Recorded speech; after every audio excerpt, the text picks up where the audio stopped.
my name's Jonathan Chapman, and we're farming here at Hele Barton in North Cornwall near Bude.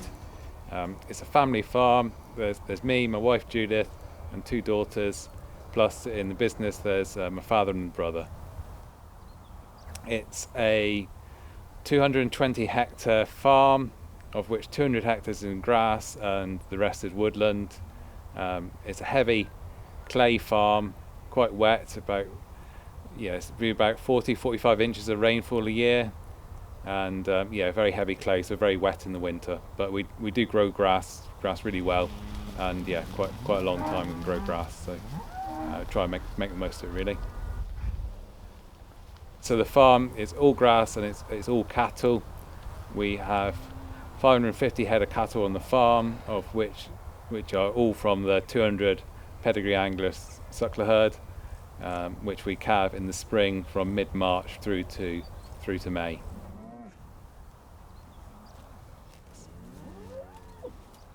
As well as the farm, we also have 6 holiday cottages. We sell meat directly, and I'm also involved in selling meat, or trying to sell meat and score beef through the Good Beef Index. Also on the farm, my brother is running a machinery business, making implements for behind quad bikes, toppers, mowers as well. So there's quite a lot going on. Historically, we were largely set stocked on the farm really. The cows would go in certain fields and they'd by and large stay there.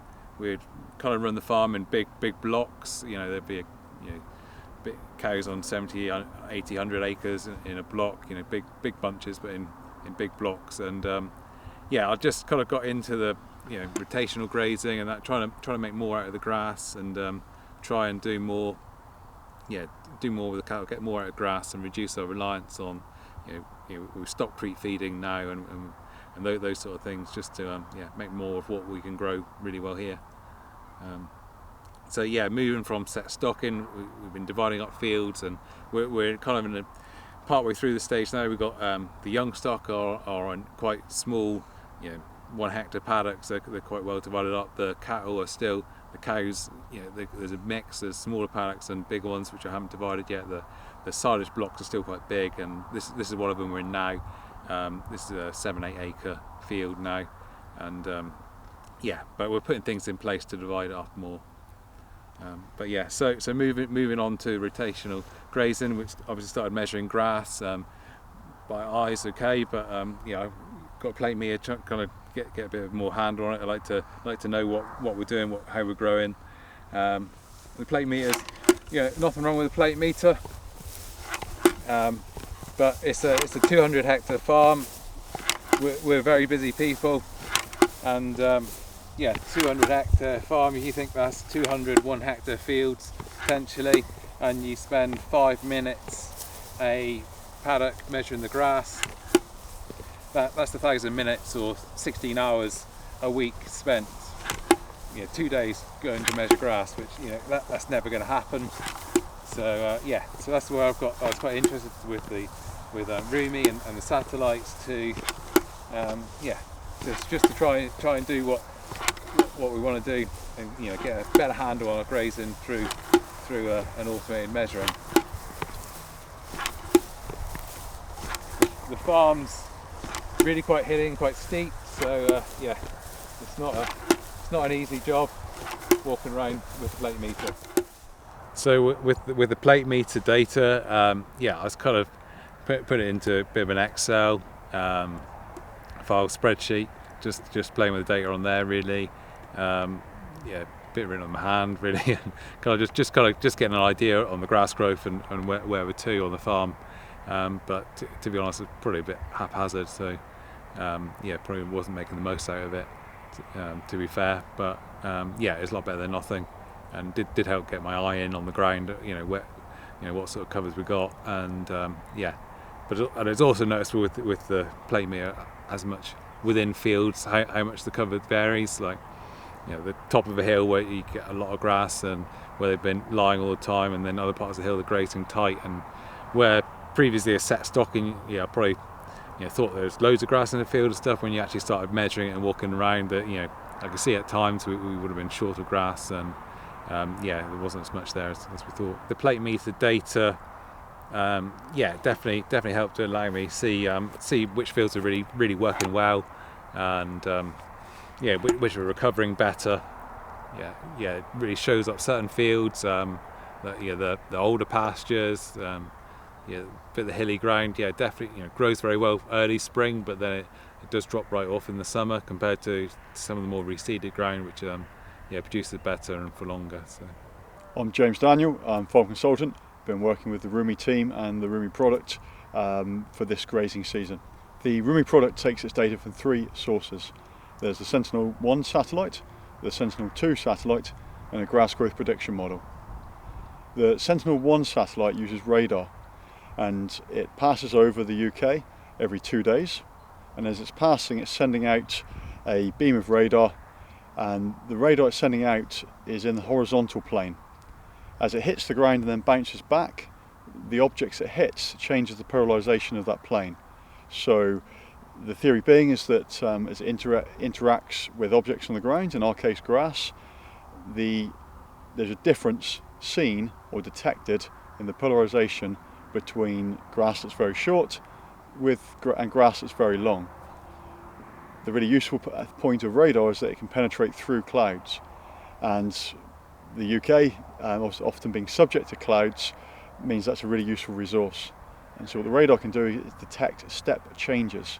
For instance, when a paddock moves from being full of grass to having much less grass following a grazing event or following a silage event.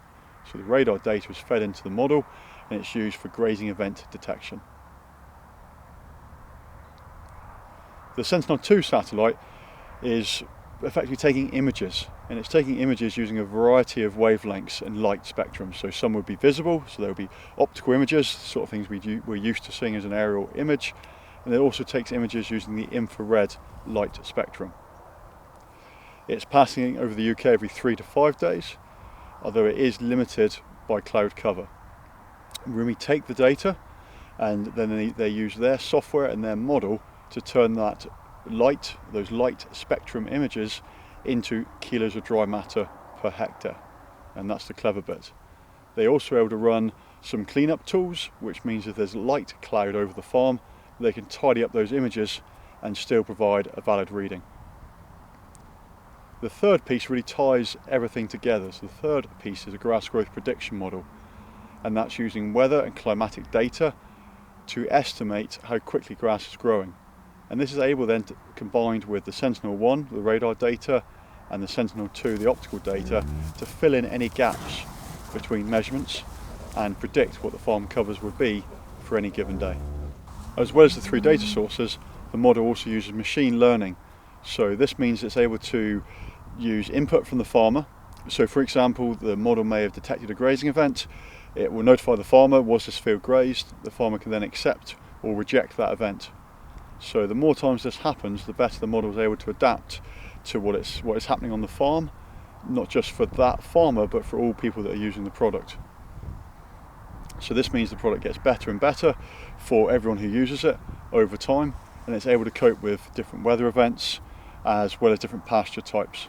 And that's why, certainly I believe, it's going to be incredibly useful across all farmers and all farm types going forward. Got started with Rumi. Basically, I saw it somewhere. I logged in, and quite simple. I just started drawing some maps really of the farms and fields in, and it was quite straightforward. It gives you a pretty instant reading of the grass, and then then I went from there when I did plate meter the farm to calibrate the readings on the satellite. Definitely shows where telegraph poles are, where they're lying. You can move the mouse across the field, and it'll give you the reading where the mouse is, which is quite handy. You can see top of the field, where they're sitting and not eating all the time, where rejection patches are higher. There's a lot more grass. Other parts are grazed tight. Where we've driven across fields, and the compaction won't grow as much grass. It's quite obvious when you can see it on the satellite, which I found it quite interesting. It's something you don't really necessarily pick up on when at ground level walking around the plate meter, or even on the quad bike. You might have noticed it, but yeah, when you start looking at it from those perspectives, some things become quite obvious. Yeah, so once you've drawn the fields, entered in all the readings, then I added the animals on in the various groups. We've got 550 head of cattle on the farm. Number of groups varies through the year. Yeah, we try in the late summer. We're trying to keep it into minimum groups, so down to 4 groups at one point. Yeah, and yeah, around breeding, calving, it increases up to yeah, half a dozen groups. Well, probably more like 10 groups, probably when we're breeding cattle, because being pedigree, we've got them in lots of groups.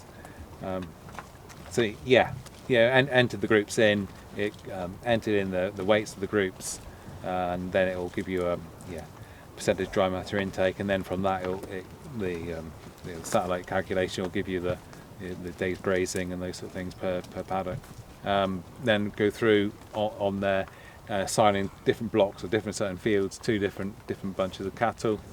Yeah, it's quite straightforward when you're using the tablet or laptop. It's yeah, they then appear each group's different colour. You can see the fields are outlined different colour, and so it's quite visual. You know, I can glance at the map of the farm and I know those ones are allocated to that cow, so those are that ones. And also visually, I can see there's a whack of grass that end of the farm or those fields, and it gives me an indication where the cattle go next. Rumi gives you the demand per hectare for the groups, and yeah, you can play with that to get to roughly where it's quite useful to know. Yeah, demand per hectare, say 60, and grass hasn't grown very quickly. Yeah, you probably got to allocate more fields to do something about it, and vice versa. If demand per hectare is low, you can work it. You can have like surplus grass and what you do with it there. The pasture wedge is it's quite useful just to gives you an indication of how much grass is ahead of you with the cattle. Are you going to be tight, or are you going to have a surplus? And yeah, it gives you a good feel for how many days grazing you've got ahead of you, and whether you need to take grass out or even fertilise or something to increase grass. Each field is a different bar on the graph. The height of the bar, the higher bars on the left hand side, and that'll be the most grass, down to the one you've most recently grazed, which will have the least grass. And the width of the bar varies depending on size of the paddocks. So yeah, it depends. Some of our fields are fairly uniform paddocks. But other places, other fields on the farm, there's quite a big variance, in field sizes, and it just gives you a very visual, quick feel for the amount of grass you've got, where the cattle need to go grazing, and how to do it. This is a bunch of 58 2020 born spring steers. They've been in the current field there, half of the field for 3.5 days, and just going to move them now to the second half of the field. The covers are approximately about 1700 residual, and we're moving to about 3.2 in the second half of the field.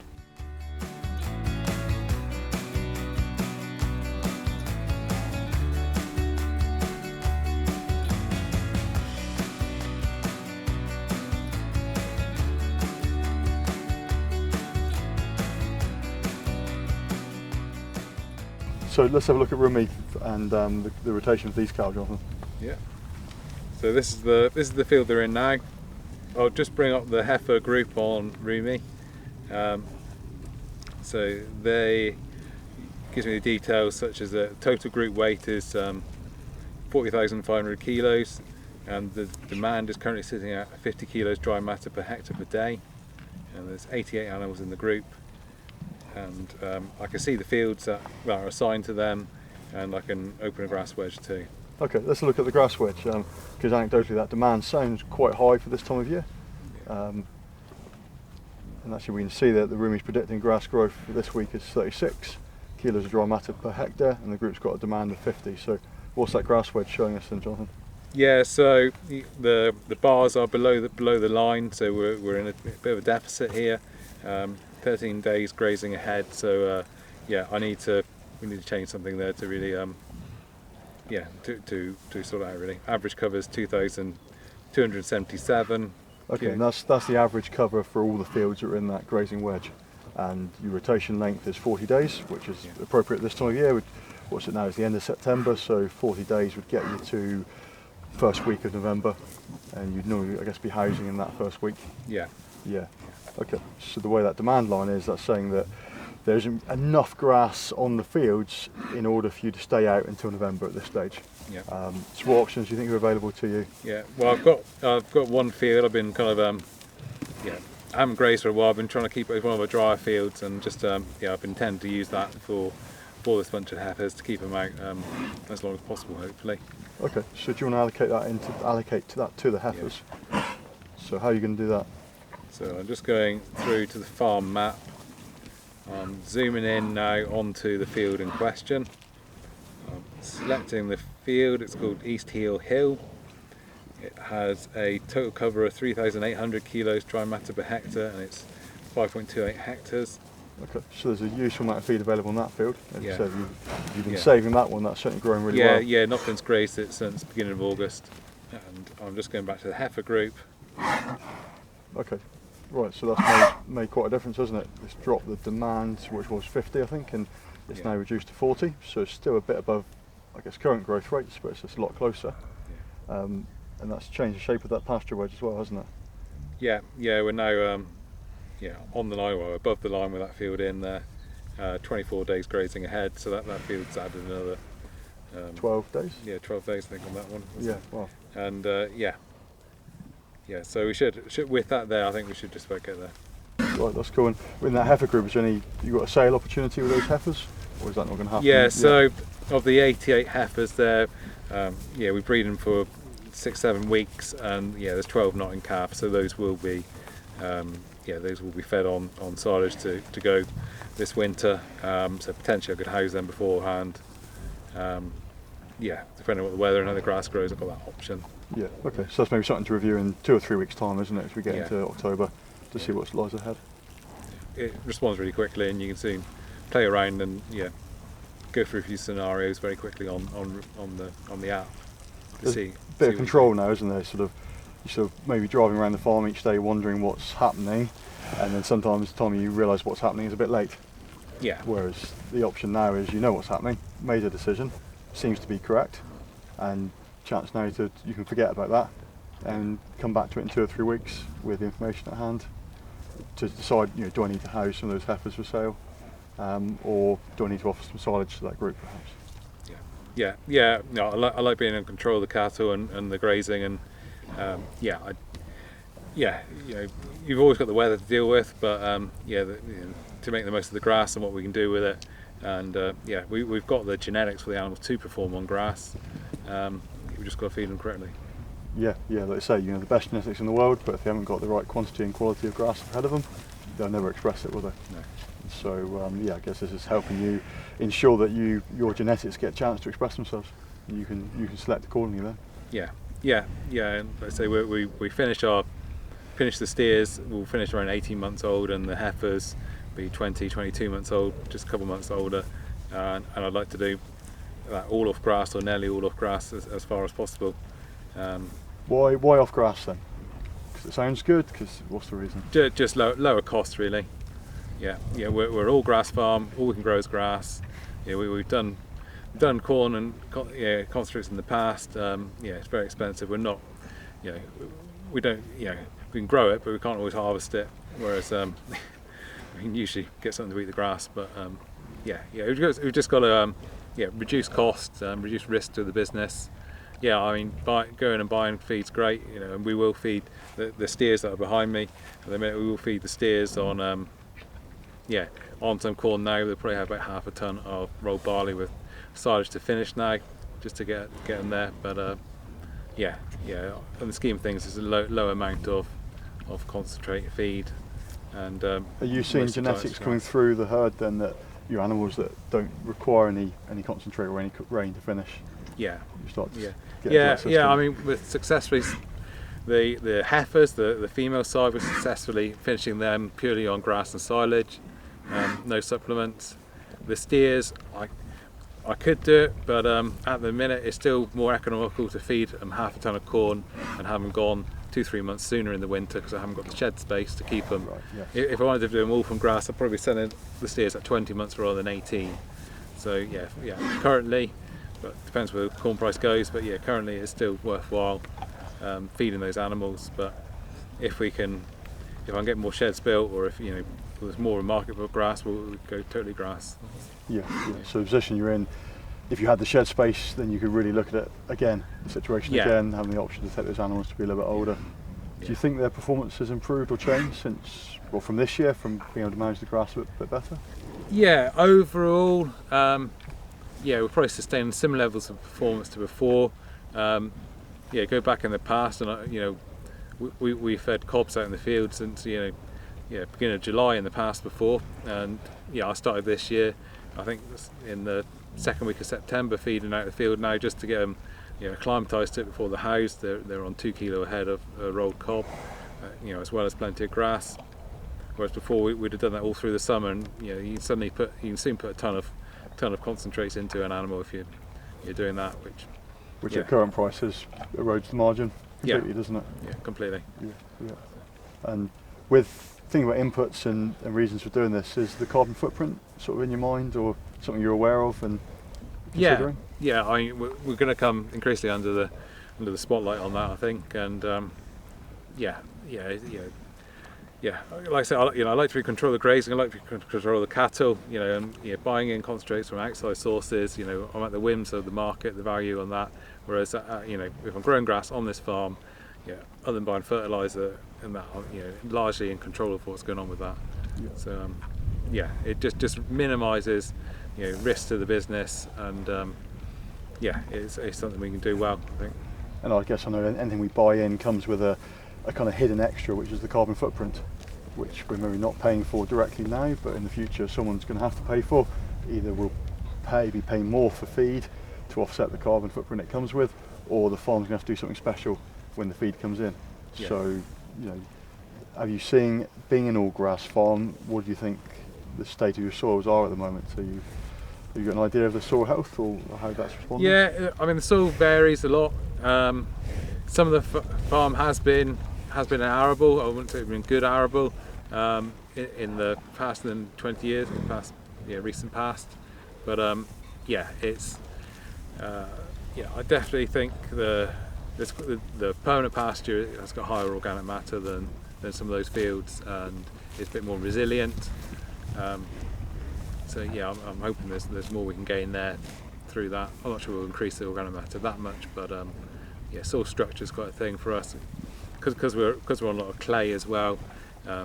Capping and poaching is quite an issue, and compaction's an issue, and more we can do to alleviate that, the better.